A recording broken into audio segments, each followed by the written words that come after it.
কারাগারটা কয়েকটা জিনিস, কারাগার হচ্ছে ওই ব্যক্তির জন্য সবচেয়ে ভালো যারা কারাগারের সময়টাকে ঠিকভাবে কাজে লাগায়। প্রথম হচ্ছে কারাগারে ইসলামী আন্দোলনের জন্য ব্যক্তি গঠনের সবচেয়ে উপযুক্ত সময়, উপযুক্ত সুযোগ আমাদের। একজন ব্যক্তি চাইলে সে এখানে কোরআন শরীফ হেফজ করতে পারে, কোরআন বুঝতে পারে, হাদিস বুঝতে পারে, ইসলামী সাহিত্য বুঝতে পারে, অফুরন্ত সময়। কারণ ওখানে অফুরন্ত সময় এবং খুব নিয়মতান্ত্রিক সময়। আমি তো বলি যে বাড়িতে বাজার করা হয়নি, খাওয়া হয়নি, কিন্তু কারাগারে যদি আমি খাইতে না চাই জোর করে খাওয়াই, বলে খাওয়া না খেতে হবে, না খেলে যদি মারা যায় আবার। তো কারাগারটা এমন যে জোর করে খাওয়ায় আমাদেরকে, আমাদের সবটাই জোর করে কাজ করে এখানে, কারণ একটা নিয়ম আইনি আছে। তো রফিকুল ইসলাম খান বলতো যখন সে প্রথম গ্রেপ্তার হইলো, মানে 10 সালে, তো আসি বল কথাটা ভালো লাগছিল যে কারাগারটা এমন জীবন যে নিশ্চিন্তে ঘুমানো যায় আওয়ামী লীগের সময়। কারণ ওখানে পুলিশ আসার ভয় নেই, ঠকঠক শব্দ হয় না, দরজা খুলতেছে, তাই না? আমি তো যেখানেই আছে, কেউ আসবে না এখানে। কিন্তু বাইরে আপনারা যারা ছিলেন অনেক কষ্টে ছিলেন, যে একটু শব্দ হলেই মনে করতেছেন মানে পুলিশ বাড়ি ঘেরাও করছে, আবার এখান থেকে চলে যেতে হবে, নিশ্চিন্তে ঘুমাইতেও পারতেন না। সবচেয়ে তো এই আওয়ামী লীগের 15.5 বছর যারা কারাগারে ছিল তারাই ভালো ছিল, তারা ঠিকমতো খাবার পেয়েছে, ঠিকমতো ঘুমাইতে পারছে, লেখাপড়া করতে পেরেছে। আমি চেষ্টা করেছি পড়াশোনা করার জন্য, যদিও এখন মনে নেই, বয়স হয়ে গেছে অনেক, তো অনেক মোটামুটি জানার চেষ্টা করেছি। 1 নম্বর। 2 নম্বর, আলহামদুলিল্লাহ আমার সুযোগ হয়েছিল হয়তো প্রশাসনের সঙ্গে একটু সম্পর্ক থাকার কারণে প্রচুর বই ঢুকিয়েছি, কোরআন হাদিস ইসলামী সাহিত্য যারা যে শিখেছে প্রচুর বই ঢোকানোর চেষ্টা করেছি এবং প্রচুর লোককে বই পড়িয়েছি। এখানে একটা কথা বলি শুধু আপনাদের জন্য, কেন এটা আবার ছাত্ররা বেশি পছন্দ করে না। সেটা হচ্ছে যে আমি কিন্তু এই শেষ 2 বছরে শুধু আমাকে আমার ব্লকে লোক দিচ্ছে, যারা জেলে গেছেন তারা ব্লক চিনবেন। আমার ব্লকে তো 8টা রুম, তা 8টা রুমের মধ্যে শুধু আমাকে একাই রাখতো, আর একজন সেবক দেওয়ার সুযোগ দিয়েছিল, সেবক থাকতো এবং পাক করে খাওয়াইতো। এই হিসাবে একাই থাকলেও কিন্তু আমি মোটামুটি ভালোই ছিলাম। কিন্তু পরবর্তী শেষের দিকে যে সুপার এসে বলি না, একা রাখবে কেন, এখানে লোক দিতে হবে। তো লোক যখন যাওয়ার সিদ্ধান্ত নিল, তখন আমি যারা দায়িত্ব পালন করবে তাদেরকে বললাম যে ভাই লোক যখন দিবা, তা আমার একটা নীতি আছে, ওই কী, আমি চাই শিক্ষিত শত্রু হলেও আমার দরকার, কিন্তু অশিক্ষিত ভালো লোক দরকার নেই। সে কথা বুঝবেও না, ওর ভালো দিয়ে আমার লাভ হবে না। তাহলে কাকে চান? বলে বুড়িটা ছাত্র থেকে দেন, তো ও তো আপনার লোককে মারছে, ওরে দরকার আমার কাছে দিয়ে দেন। তো এরকম 12 জন আমি খোঁজ করছিলাম, 12 জন ছেলেকে আমি নিয়ে আসতাম। নিয়ে এসে ওদেরকে বললাম, শোনো, তোমরা যে অপরাধ করেছো, এই অপরাধের শাস্তি তো দুনিয়াতে হবে, সেটা ফাঁসি হোক অথবা যাবজ্জীবন হোক অথবা মুক্তি পাও, কিন্তু পরকালের শাস্তিতে বাঁচতে পারবে না। পরকালের শাস্তির জন্য তওবা করো, ইসলামের দিকে চলে আসো। আলহামদুলিল্লাহ 12 জনই ইসলামের দিকে চলে আসছে। আমি আসার আগ পর্যন্ত 4 জন তো 26 পারা করেছে, মুখস্থ করছে। তো এই জন্য আমি বলছি তোমরা 3টা প্রস্তাব দিচ্ছি তোমাদেরকে, তোমরা 3টায় একটা করবা। বলেন কি? একটা হচ্ছে আমি জামাত করি, তোমরা এখন তো শিবির করতে পারবে না, লেখাপড়া তো শেষ, তো তোমরা জামাত করতে পারো। আর যদি মনে করো জামাতের অনেক ত্রুটি বিষয়তে আছে, প্রশ্ন আছে, বাদ দাও, জামাত করিও না, যে কোনো ইসলামী দলে যাও। যদি ইসলামী দলের পছন্দ না হয়, তুমি নিজে ইসলামী দল করো, কিন্তু 3টার বিকল্প নাই। কারণ জিহাদ করা ফরজ, ইসলামী আন্দোলন করা ফরজ, এটা করতেই হবে। এ করতে হলে জামাত একত্রে এই করছে, অমুক তমুক করছে, এই অজুহাতটা তুমি ইসলামী আন্দোলনই করবে না, এটা তো আল্লাহ তোমার কাছে কবুল করবে না। এখন যদি কোনো মসজিদে ইমাম সাহেব ভুল শুদ্ধ করতে না পারে, ও তো ইমাম সাহেব ভালো পড়ায় না, আমি নামাজ পড়াই বাদ দিলাম, এটি হবে? আমি আরেকটা মসজিদে যাবো, যে মসজিদে ইমাম সাহেব ভালো পড়ায়, কিন্তু আমি তো কোনো মসজিদ বাদ দিয়ে নামাজ পড়া বাদ দিতে পারবো না। অর্থাৎ ইসলামী আন্দোলনের জন্য এই 3টার বিকল্প একটাও নাই, চুপ থাকার কোনো সুযোগ আমাদের নাই। অনেকে বলে যে এত ইসলামী দল কোনটা করব, আমি বলি যে এত কাপড়ের দোকান, কোনটা কাপড় কিনবো? এখন যদি দোকানে গিয়ে বলি এত কাপড়, আমি কাপড়ই বলবো, ল্যাংচায় থাকবে, হবে নাকি? তো মানুষ তো একটা কাপড় জোগাড় করে।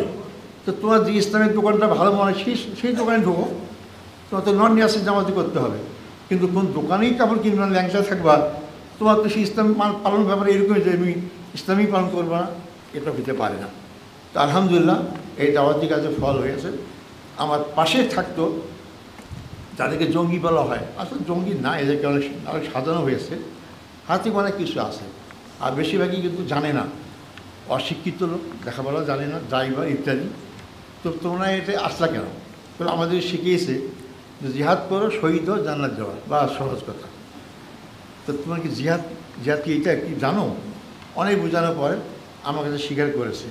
খালি এইটাও বাধা নিয়ে আসে যা আদের ভাই আমরা আসি, কিন্তু এদের সাথে মুক্তি হওয়ার আগ পর্যন্ত আমরা বলতে পারবো না। কারণ এদের থেকে দূরে আসলে দুইটা সমস্যা। একটা হচ্ছে মামলা চালাবে না, আর যারা আইএস তারা আবার ওদের দল ত্যাগ করলে নিজেরাই হত্যা করে, ওরা ওদের লোকদেরকেও হত্যা করে। মানে কী একটা আদর্শ চিন্তা করে আইএস, এর সবচেয়ে কট্টর, নিজের লোক হত্যা করে। আমরা এই জন্য বলতে পারবো না। এই তবে বইটি পড়ি আলহামদুলিল্লাহ, তাদের অনেক পরিবর্তন হয়ে গেছে। এই কাজগুলো করার সুযোগ হলো কীভাবে? এখানে আমার কথা হচ্ছে যে আমি চেষ্টা করেছি একটা পয়সা খরচ না করার জন্য। আমি মনে করি ব্যক্তিগত সুবিধা আদায় জেলখানার নিয়মের বাইরে খরচ করাটা আমি অবৈধ মনে করি। কেন এটাকে করবো কেন? তবে আমি এটি মনে করতাম যে ইসলামী সাহিত্য বই, কোরআন হাদিস, এটা যেহেতু আমার ব্যক্তিগত লাভের না, এটা আমি সাধারণ লোকদেরকে পড়াবো, এখানে যদি কিছু খরচ করতে আমি খরচ করবো। আমি তাই করেছি, এর বাইরে কেউ করিনি। এতে হয়েছে কি আমার একটা নৈতিক প্রভাব ছিল। কারো কেউ আমাকে মহব্বত করতো, ভালোবাসতো, প্রশাসন হিসেবেও ভালোবাসতো আমাকে। যার ফলে আমি কিন্তু কারাগারের কথা বললে আমি কোনো কষ্ট পাইনি, আমাকে কেউ কষ্ট দেয়নি। আমি ভালো আরামে ছিলাম। আমি ফাঁসি আসামি। আমি বললাম যে আমি সকালে হাঁটাহাঁটি করবো, ফাঁসি খোলে সহজে খোলে না, আমাকে খুলে দিয়েছিল। আমি সকালবেলা অন্যদের খোলার আগেই হাঁটাহাঁটি করতে আসতে পারতাম। এটা একটা নৈতিক। টাকা খরচ করলে কিন্তু সবসময় ভালো ফল পাওয়া যায় কথা ঠিক না, এবং আমাদের ক্যারেক্টারও ঠিক থাকে না। তা আমার এইটাই মনে বলেছি, সত্যের সাক্ষ্য দুই প্রকার, একটা মৌখিক সাক্ষ্য আর একটা কি বাস্তব সাক্ষ্য। আমরা কিন্তু অনেক ক্ষেত্রে বাস্তব সাক্ষ্য দিতে সমর্থ হচ্ছি না। বাস্তব সাক্ষ্য দিতে না বলে সমাজ পরিবর্তন হবে না। আমাদের সমাজ যদি মুখের কথাই পরিবর্তন হইতো, ব্রিটিশ আমল থেকে এত ওয়াজ মসজিদ হয়েছে, কি সমাজে পরিবর্তন হয়েছে? কেন তারা ওয়াজ করে একটা কথা ছিল আগে যে আমার নসিহত শুনবো, আমার খাসদার দেখবো না। কেন? আমার বক্তব্য শুনবো, আমার চরিত্র দেখবো না। এটা কি ইসলাম হয় নাকি? এই জন্য আমার যেখানেই যাই, সে কারাগার হোক বা অন্য জায়গায় হোক, আমি আমার বাস্তব কর্মের মাধ্যমে আমার চরিত্রকে ফুটিয়ে তুলতে হবে। সাময়িক কষ্ট হবে, কিন্তু এর আলটিমেট রেজাল্টটা অত্যন্ত ব্যাপক, অত্যন্ত ভালো। আমি চ্যালেঞ্জে বলতে পারবো, কোনো কারারক্ষী বা কোনো কারাগার লোক বলতে পারবে না আমি আমার ব্যক্তিগত লাভের জন্য, ব্যক্তিগত সুবিধার জন্য পয়সা খরচ করছি। খুব বেশি এটুকু বলেছি, চা খেয়ে দাও, কফি খেয়ে দাও, বিস্কিট খেয়ে দাও, আমি অন্য কোনো পয়সা করে খরচ করতে পারবো না। এবং আলহামদুলিল্লাহ আমি এর মাধ্যমে অনেক ফায়দা পেয়েছি, অনেক কিছু কাজ করার সুযোগ পেয়েছি। এবং এখনও অনেক কারাগাররক্ষী আমার সাথে দেখা করতে আসে, যোগাযোগ করে। বর্তমান যে ডিআইজি আমার কাছে 2 বার আসছিল, এই জেলখানা থাকতে 2 বার আসছিল। সর্বশেষ কেন্দ্রীয় অফিসে দেখা করে গেছে। কেন? তার সাথে কী সম্পর্ক? আমার লেনদেনের সম্পর্ক না, একটা নৈতিক সম্পর্ক হয়ে গেছে। আলহামদুলিল্লাহ। এই জন্য এটা দাওয়াতি কাজ একটা। কারাগার আমার কিন্তু আমি ভিন্ন জগতে যাইনি, আমি দেশের মধ্যেই আছি। এর মাধ্যমে আমাদের শিক্ষা হচ্ছে, আমরা যেখানে যে অবস্থায় থাকি আপনার ক্যারেক্টারকে ঠিক রাখবেন, আপনার চরিত্রকে ঠিক রাখবেন, আপনার মানদণ্ড ঠিক রাখবেন, এবং আপনার যারা আমার রোকন আমি ওয়াদা করছি যে ওয়াদা ঠিক রাখবেন। আপনার কোনো ক্ষেত্রে আপোষ করবেন না। নবী রাসূলুল্লাহ যদি কারাগারে এত কষ্ট করতে পারে, তাদেরও তো সম্পদ যাই ছিল, তারা খরচ করতে সুবিধা আদায় করতে পারত। কারাগারে সুবিধা আদায় করার সুযোগ আছে, পয়সা করে খরচ করে অনেক সুযোগ সুবিধা পাওয়া যায়। আমার জন্য সেই সুবিধা করতে গিয়ে আমার জন্য আমাদের চরিত্রকে, ক্যারেক্টারকে বিসর্জন না দিই।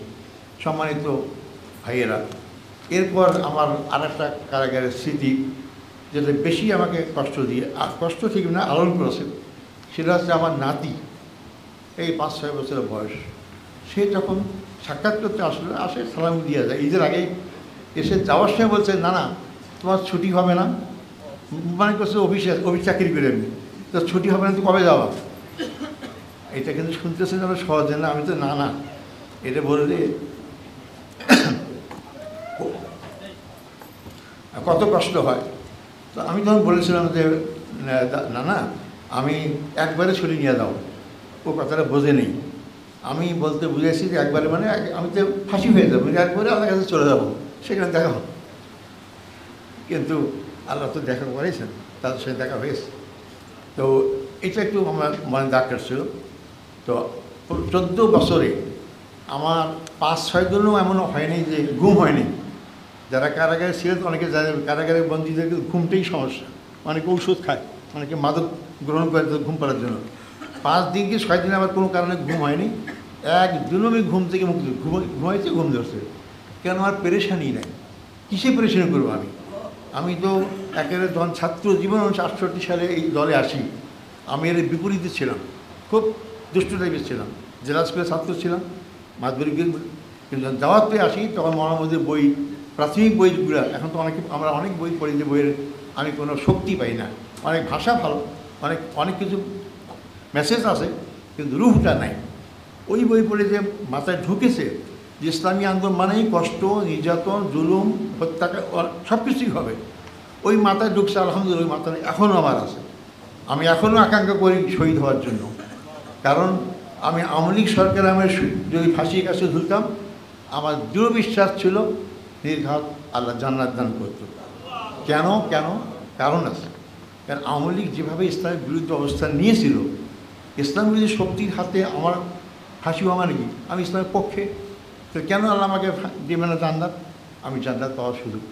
যখন এই হাদিসটা পড়েছিলাম তখন আমি সিদ্ধান্ত করলাম কি আল্লাহ রসুলের হাদিস আছে, দেখ সাহাবী এসে বললেন জান্নাত দেওয়া সহজ পথ কি? বলে তুমি আল্লাহ পথে জিহাদ করো, শহীদ হলে জান্নাত চলে যাবে। উনি তখন যাচ্ছিলেন ফেরত, আল্লাহ রসুল কিছুক্ষণ পরে ওকে ডাকো আসলে এই মতো ওহী নাজির হলো, যদি তার ঋণ না থাকে, তার মানে ঋণগ্রস্ত হলে আল্লাহ মাফ করবেন না। আমি আলহামদুলিল্লাহ আমি এটা জানার পর থেকে আজ পর্যন্ত আমি ঋণগ্রস্ত হই নাই। এই জন্য আমার 100 লাখ জায়গাও ঢাকা শহরে নেই। আমি দেখছি যে দিন করে বাড়ি করে শোধ করতে পারবো না, যেহেতু ইসলামের জন্য কাজ করতে ইসলামের জন্য জান্নাতে না পাই, তা লাভটা কী হলো আমার? আলহামদুলিল্লাহ আমার তো কোনো সমস্যা হয়নি। আমার ওয়াইফ মৃত্যুর আগে ওই আমার যখন বাইরে ইসলাম বলতো যে তুমি মারা গেলে আমি কোথায় থাকবো, তোমার বাসায় কিছুই নেই। তাই আমি বললাম যে আমি মহানবীর আমির তখন, কারণ আমার লক্ষ কর্মী আছে, প্রত্যেকের বাড়ি যদি একদিন করে থাকি তাহলে আমার জীবনে শেষ হয়ে যাবে। তো আমি দেখো বাড়িতে অনেক কিছুই আছে, বাড়ি যাদের নাই তারা কি দুনিয়াতে বাঁচতে আসে না? যদি তুমি আমি কাজ করি, যদি আল্লাহ জান্নাত দেয়, তো জান্নাতের চেয়ে অনেক সুখে থাকবো ইনশাআল্লাহ। আল্লাহর কসম বলতেছি, এরপর একদিন আর বলেন নেই আমাকে যে একটা জায়গা একটা বাড়ি করো, এটাই সে মেনে নিয়ে আসে।